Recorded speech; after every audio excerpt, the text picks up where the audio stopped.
Hey, I'm Amanda Walsh, and I am a health and fitness coach partnered with Beachbody. I've been a coach for about 2 years now.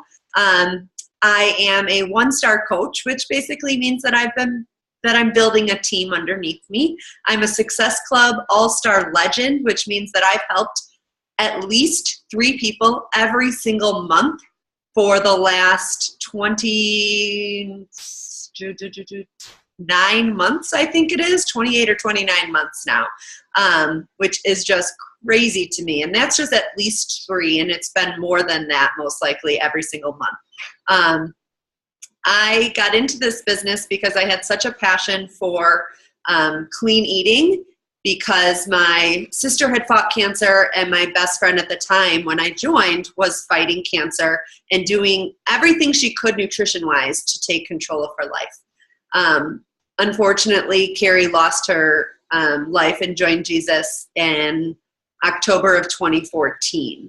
But because of her, I now truly am dedicated to health and fitness and helping others as she was herself.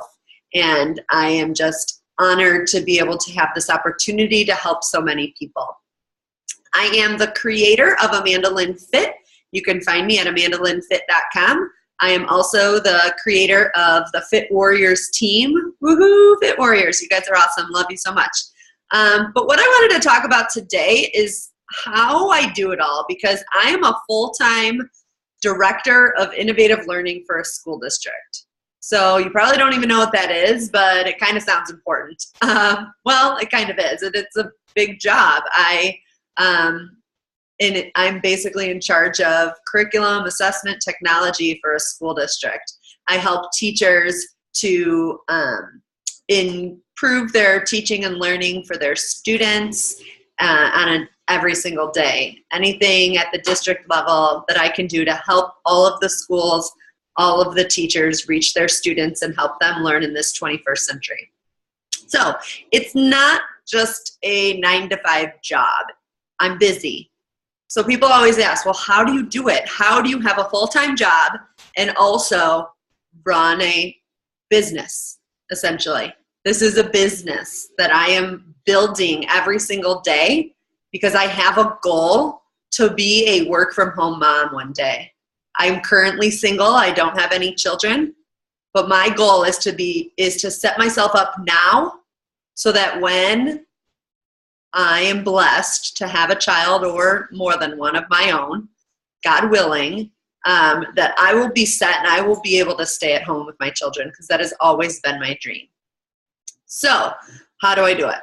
Well, I have learned a lot about managing my time. Chalene Johnson is one of my favorite people in the whole entire world, and she talks a lot about learning how to manage your time and be more productive. Another person that I follow that I love lately is Darren Hardy, and he talks a ton about productivity as well. So I've learned quickly that I myself have to have a to-do list. I have to be able to cross things off a list. I can't just remember things, because I don't remember anything because I'm constantly busy. So if I don't write it down, I'm not going to remember it. So I am always working from a list. That is key. So if you aren't working from a to-do list, start doing that now. I actually have a to-do list at work, and I have a to-do list for the business. Each of them are kind of broken up into categories. Like I said, at work, I focus on curriculum, assessment, and technology. So I've broken my to-do list down into those 3 categories so that I can see where the majority of my work is each day. And then for the business, I have a to-do list for customers, to-do list for coaches, and a to-do list for like what I just call like business that I have to get done. So I work from that list every single day. I also use like every single piece of time possible, meaning that when I'm in the car, I'm listening to personal development. I pretty much don't listen to any music anymore, and the only music I do listen to most of the time is Christian music, because for me that is still kind of personal development for me, focusing on Jesus and on my way to work, just getting in the right frame of mind, and helping him to be with me all day long. If I'm not listening to that, then I'm listening to personal development. So I'm listening to a podcast from Chalene, or I'm listening to a YouTube video from one of the top coaches to learn more about this business, or I'm listening to a video from Darren Hardy, or podcast, the Happier podcast, which I absolutely love lately with Gretchen Rubin. I mean, anything to keep my mind in the right place, in the positive place. That's what I do in the car. Also, I set business hours. So like I said, I work full time. Some nights I have to work. So on those nights, I most likely won't be working the business as much. I have strictly like stopped working my business at all during the day while I'm at work. For a time there, I was feeling like I was just everywhere and I couldn't do it all.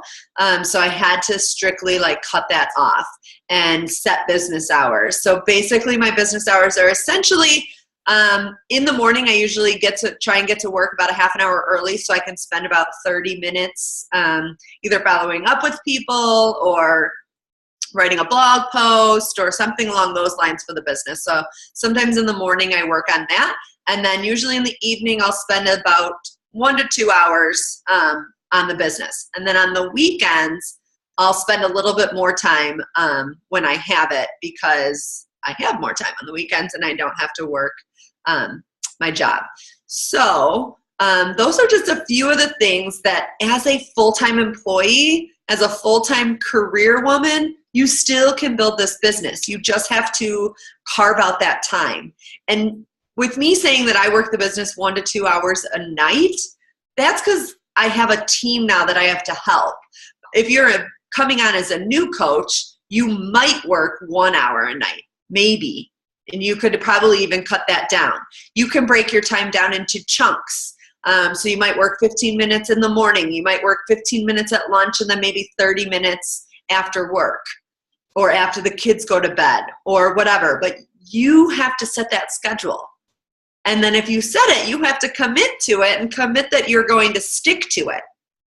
That's the hard part, is that, myself included, we create a habit, or we create a routine, I should say. We create a routine and it doesn't quite become a habit. And then I fall out of that routine. I do it myself, guys. It happens. But you have to keep doing it day in and day out to make it become a habit, so that every single day you're creating your to-do list, you're crossing things off, you're working those business hours only, you're not on your phone 24/7 trying to answer people's messages. That's something that my team has been really struggling with, is that they always feel like they have to be connected. And that's something that I had to change, because I felt that way myself.